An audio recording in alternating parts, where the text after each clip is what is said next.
Okay, so I hope you all did well on the midterm exams. So today we will be talking about the Tully-Fisher relation, which I believe you learned this in the lecture last week.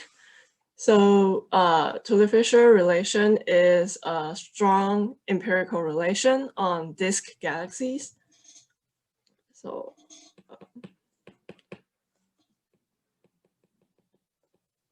Tully-Fisher relation. So as I said, this is a very strong empirical correlation between the luminosity of the galaxies and the H1 line width. So it's a relation like the luminosity of galaxy is proportional to the maximum velocity, the rotational velocity to the fourth. And by saying empirical correlation, it means that this relation is like actually from, okay, so the relation is luminosity or the absolute magnitude, and the x-axis is the log of the H1 line width. And this H1 line width is actually the indicative of the rotational velocity. So it's log 2 times the maximum velocity times sine I, where I is the inclination angle. So this is indicative of rotational velocity. Because I think the professor also shown this in the lecture that for the integrated spectrum of a galaxy, we usually see that the spectrum looks like, so the y-axis is the flux and the x-axis is the radial velocity, which we observe. And the spectrum of the galaxy is usually something like a double peak profile. So it means that the line width is the width from like between these two peaks. And so that would be related to 2 times of the maximum rotational velocity. Okay, so yeah, so that's the relation between the H1 line width and the rotational velocity. And okay, so since Tully-Fisher is an empirical correlation, it means that we have lots of observations and we plot the relation between the H1 line width and the luminosity. And we find that there is a very clear pattern for each galaxy, that it forms a very clear pattern of relation between luminosity and the line width. And this relation is at the order of maximum velocity to the fourth. Okay, and since this relation is like, we can use this relation to know the luminosity. So this means that we can use it to infer the distance of galaxies. So that's why the Tully-Fisher relation is also commonly used as part of the distance ladder.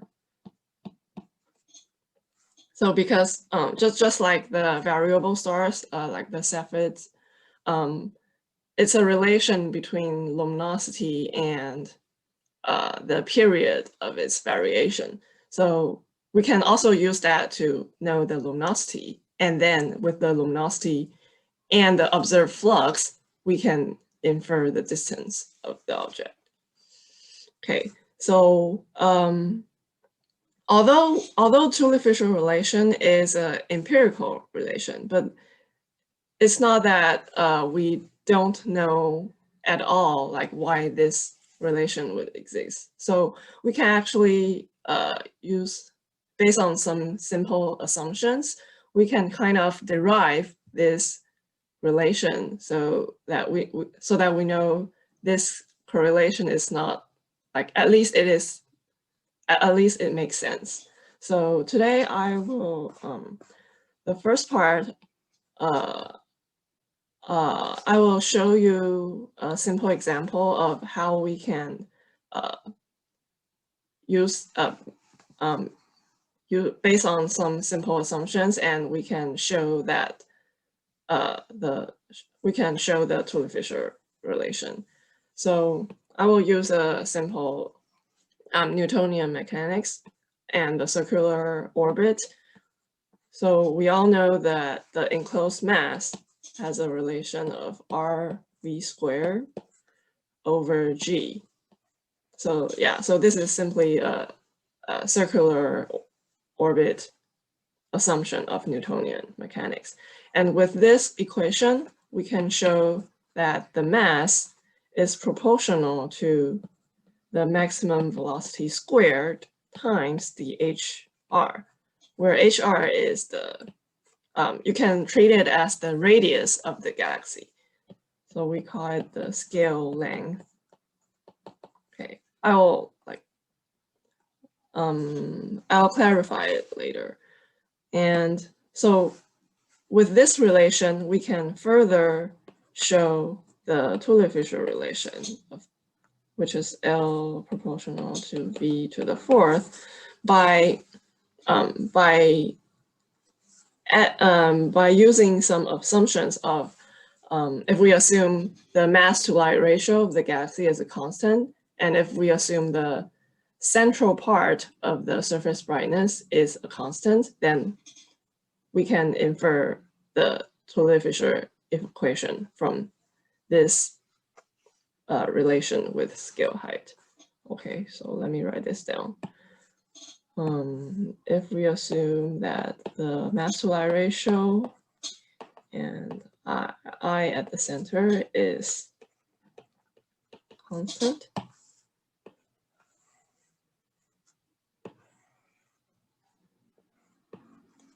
okay, so this is what we will do for the first part. But for the second part, so we know that the mass to light ratio and the center of the galaxy is not always constant. So in the second part, we will show that, in fact, for low surface brightness galaxies, they usually have lower surface brightness at the center comparing to other galaxies. So based on this fact, we consider that there's lower central brightness in low surface brightness galaxy.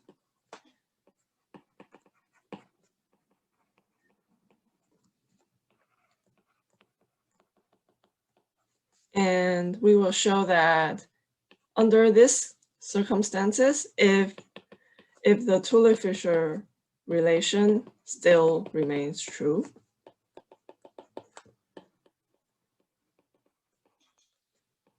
then we can show that the mass to light ratio of low surface brightness galaxy should be higher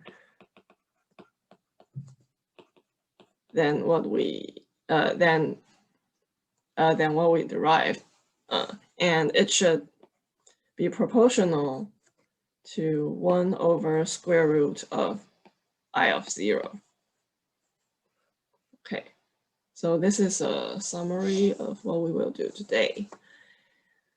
All right, is there any questions so far?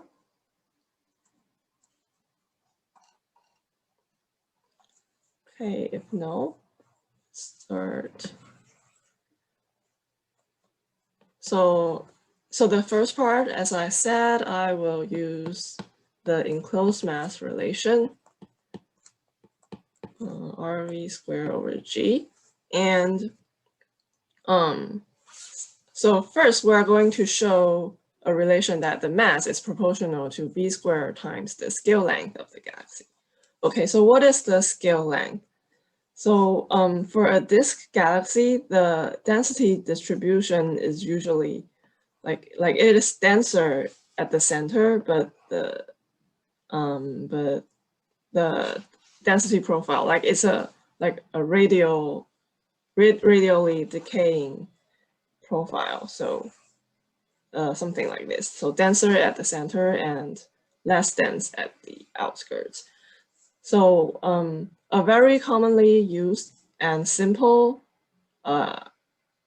profile to describe the surface brightness of a disk galaxy with radius is like we have I of r equal I of 0, which means that r equals 0, times exponential negative r over hr. So it's an exponentially decaying profile. And this hr here, as I said, it's the scale length. So based on this profile, we know that this relation means that if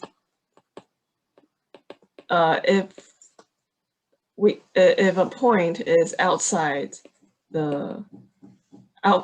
this scale length, it means that the density profile would drop for a factor larger than E, right? So drop. The surface density would drop for a factor larger than E. Okay, so this means that we can just treat HR as a boundary of the galaxy. So so this is the we can just treat the radius of this galaxy as the scale length, because outside HR the density is so low that we can neglect the effect outside. Okay, so can I ask a question? Yep. What does that say? Drop for a factor of, was that a z? What is less than e? Larger than E. Sorry. Oh, sorry, larger than e. Yeah. Thanks. Okay. Okay. So with this exponentially decaying relation, so we can with the enclosed math relation, we can calculate that if we are at the boundary of the galaxy, which means r equal the scale length, then we plug this into the enclosed math relation, then we will get the enclosed math within HR is HR times v squared at HR over G, right? And if we rearrange this a bit, we will get HRV squared equals GN. Okay, so as I said, V squared at the boundary is simply the maximum rotational velocity, right? If we treat HR as the boundary. So this is V max squared, and we can also treat the mass within HR as just the total mass of this galaxy. So now we derive this relation that the mass is proportional. Mass is proportional to B max squared times the scale length. Okay, so this is the relation that can lead to the Tully-Fisher relation. Okay, so how does this lead to Tully-Fisher? Okay, so let's rearrange this a bit. So we have the scale length is proportional to the mass over the velocity squared. So this means that the square, the scale length squared is proportional to m squared over velocity to the fourth. All right, so now we have velocity to the fourth as in the Tully-Fisher. And if you recall from your last homework, I think it's homework 4,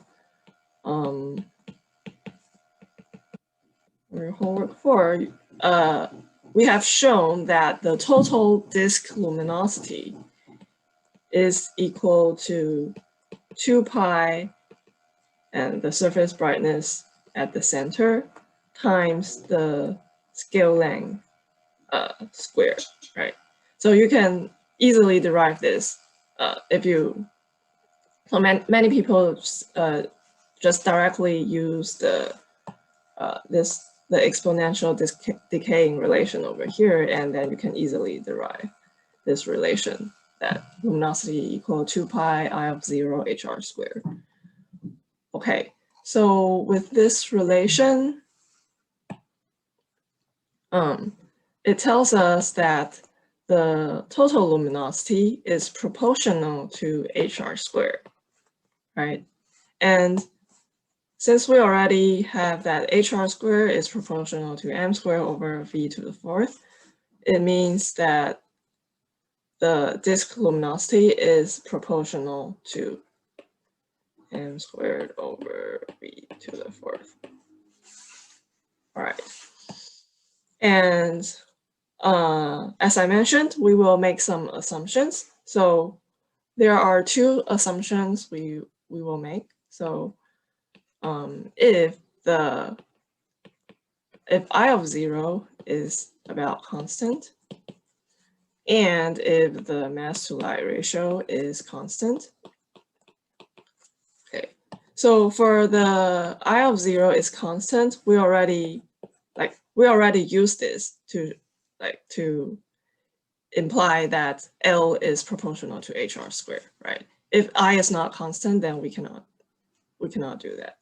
Okay, and the second assumption is the mass to light ratio. Okay, so if the mass to light ratio is constant, it means that L is proportional to M, right? So this means that with this relation here and the L proportional to M, it means that that M is proportional to M squared over V to the fourth, right? And this means that if we cancel out an M here, this means that M over V to the fourth is about constant. And that also means L is proportional to V to the fourth, which is the Tully-Fisher relation. So I'll summarize again. So we use the exponential decaying surface brightness and the circular, the enclosed mass relation to derive that the mass is proportional to V squared times the radius. And since we also know the total luminosity is proportional to HR squared, and if we assume the central surface brightness is a constant and the mass to light ratio is a constant, then we can derive the Tully-Fisher relation. Okay, is there any question?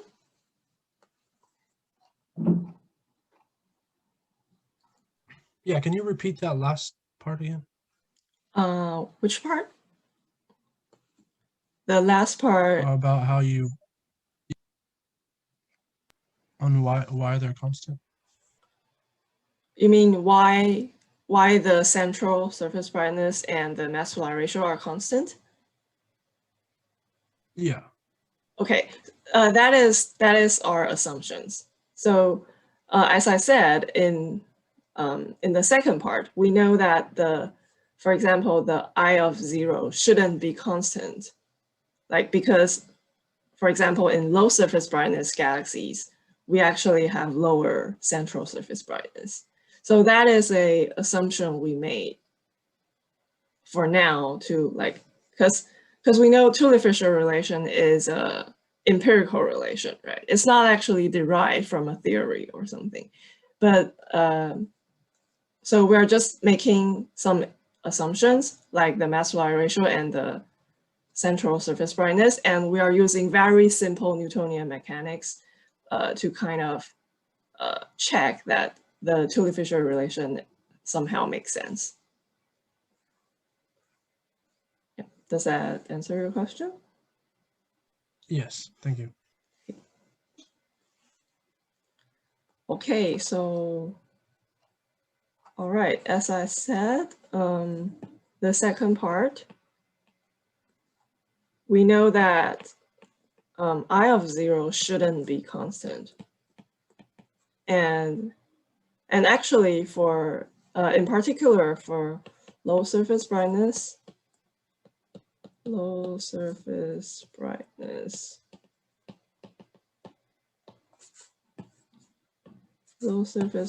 galaxy, we know that I of 0 should be lower than other galaxies. Okay, and we will show that in this case, the mass-to-light ratio would be higher because it would be proportional to 1 over square root of I of 0. Okay, so from the previous part, okay, if I of 0 is not constant, it means that in this relation, we cannot just infer that, we cannot just treat I of 0 as a constant and infer L is proportional to HR squared, right? So what we should do is that L is proportional to I of 0 times HR squared. So that means HR squared is proportional to L over I of 0, right? Okay. So first, we should instead have HR squared proportional to L over I of 0. And okay, and the second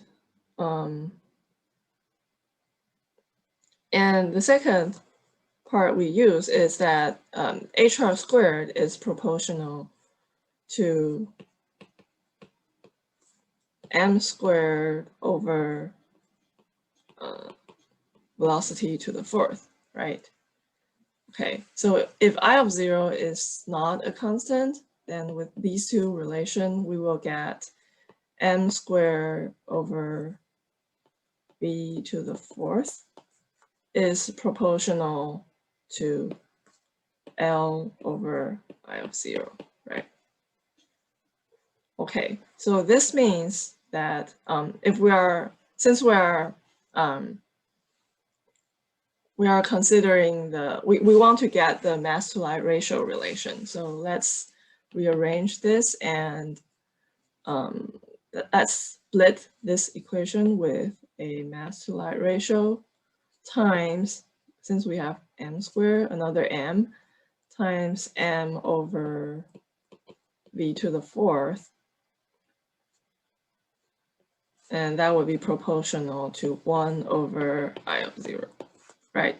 So this is just a rearrangement of this equation. Okay, and if the Tully-Fisher relation still remains, if it is still true, it means that this thing is proportional to L, right? So then we will get the mass-to-light ratio squared is proportional to 1 over I of 0. And that means mass-to-light ratio is proportional to 1 over I of 0. So this means that for low surface brightness galaxies, we know I of 0 is smaller, right?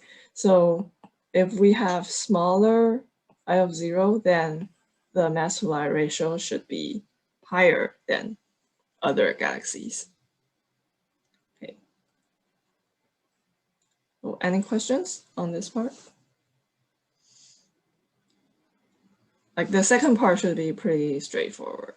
And that's all I want to say for today's problem session on Tully-Fisher relation. And the remaining time, I'll let you ask questions on homework, or if you still have questions on the Tully-Fisher relation, you can also ask.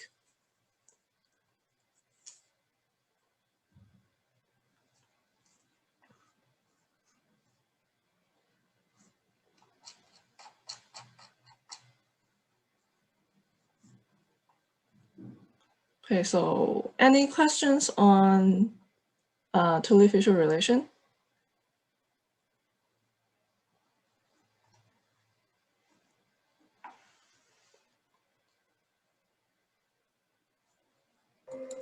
I have a question regarding the homework. If no one else has any of their questions.